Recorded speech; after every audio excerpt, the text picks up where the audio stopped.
तो बच्चों question number 43 में क्या कह रहे हैं, इसमें इन्होंने बोला है कि दो मीडियम को इन्होंने सेपरेट किया हुआ है। ये है मीडियम नंबर 1, ये है मीडियम नंबर 2।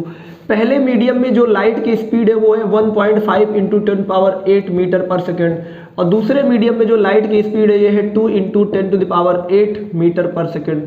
तो इसके बाद इन्होंने बोला है कि इन दोनों मीडियम के लिए क्रिटिकल एंगल की वैल्यू बताओ।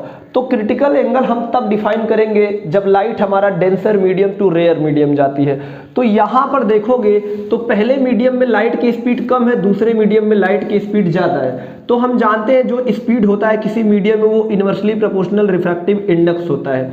तो जिस मीडियम में लाइट की स्पीड ज़्यादा है वो डेंसर होगा, और जिस मीडियम में लाइट की स्पीड कम है वो रेयर होगा। तो जिस मीडियम में लाइट की स्पीड ज़्यादा है वो क्या होगा, वो आपका रेयर मीडियम होगा। और जिस मीडियम में लाइट देखो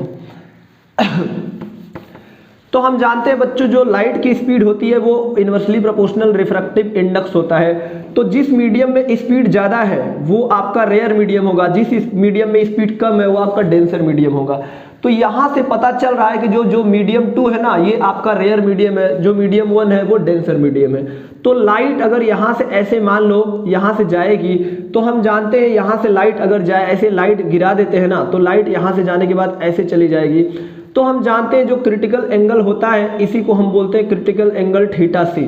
तो जो θc हम निकालेंगे, स्नेल्स लॉ अगर हम लगाते हैं तो बताओ हम यहाँ से क्या लगा सकते हैं, यहाँ से हम लगाएंगे sin θc और डिवाइडेड बाई 90, यहाँ से क्या लगाएंगे sin 90, sin i by sin r का कॉन्सेप्ट लगाया। तो ये हमारा होगा दूसरे मीडियम का रिफ्रैक्टिव इंडेक्स, यानी कि इसका अगर μ1 है, इसका अगर μ2 है, तो हम क्या लिखेंगे μ1 बाई μ2। अब μ1 बाई μ2 हम जानते हैं जो refractive index inversely proportional velocity होता है, तो μ1 को हम क्या लिख सकते हैं 1 बाई v1, और μ2 को क्या लिख सकते हैं 1 बाई v2। तो बेसिकली ये बन गया v2 बाई v1। तो यहाँ से देखो जो θc बना है ना, ये बना है sine inverse v2 by v1, और v2 बाई v1 करोगे तो 2 डिवाइडेड बाई कितना मिलेगा 2 डिवाइडेड बाई 1.5। इसका मतलब ये बन जाएगा साइन इनवर्स 2 डिवाइडेड बाई 3/2, क्योंकि 1.5 को 3/2 लिख सकते हो। तो ये बन गया साइन इनवर्स 4/3। तो जो क्रिटिकल एंगल आपका बना है वो ये बना है।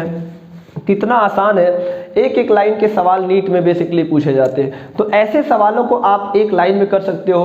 तो वीडियो को लाइक शेयर जरूर करो, और ऐसे इमेजिंग 1 मिनट सॉल्यूशन के लिए जरूर हमारे चैनल को फॉलो करो।